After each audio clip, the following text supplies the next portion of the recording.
Welcome to Frontline Business. I'm Cody Ann Barrett.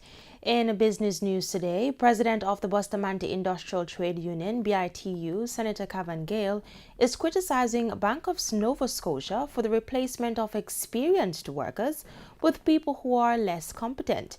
Kimberly Broderick has more.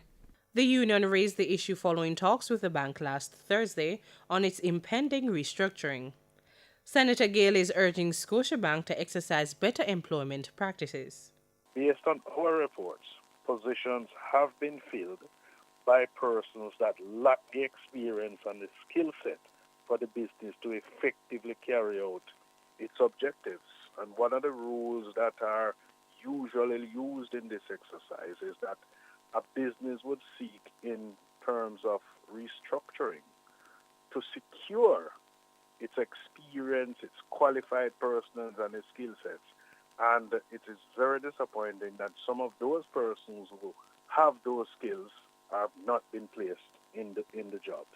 In the meantime, Senator Gale is insisting that Scotia Insurance wrap up negotiations with the union amid plans to partner with Sagicor. With regard to Scotia Insurance, we have demanded that the business must come to the table with an intent to close the negotiations. We are at a point where we believe we are close to a settlement, and we have said to the business that it must not be distracted because of the proposed acquisition or merger or partnership with Sagicor Insurance, and everything possible must be done to close these negotiations.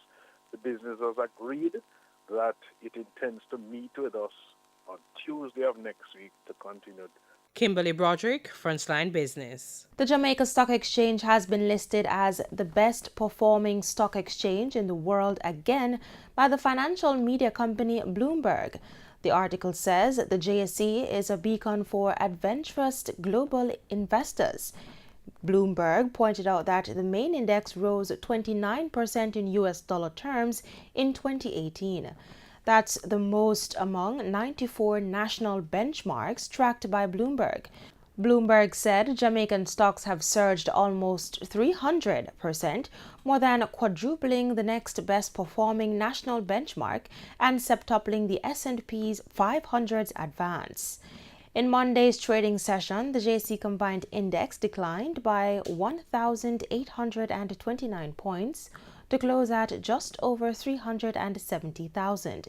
Overall market activity resulted from trading in 61 stocks, of which 25 advanced, 28 declined, and 8 traded firm. The Junior Market Index declined by 18 points to close at 3,203. Stocks advanced for 138 Student Living, AMG Packaging and Paper, Blue Power Group, Cargo Handlers, and Caribbean Cream. Stocks declined for Access Financial Services, Barita Investments, Berger Paints, CAC 2000, and Caribbean Cement. Trading firm were 1834 Investments, Honeybun, Indus Pharma Jamaica, ISP Finance Services, and JMMB Group.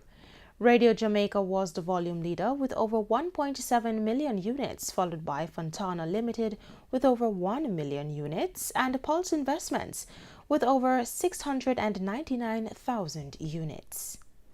And for oil prices edged up on Monday, reversing earlier losses as investors shrugged off data that confirmed China's slowing economy and instead latched on to positive supply-side drivers for the market. Brent crude oil futures were up 12 cents at $62.82 a barrel, while U.S. crude futures rose 19 cents to $53.99 a barrel in a choppy session.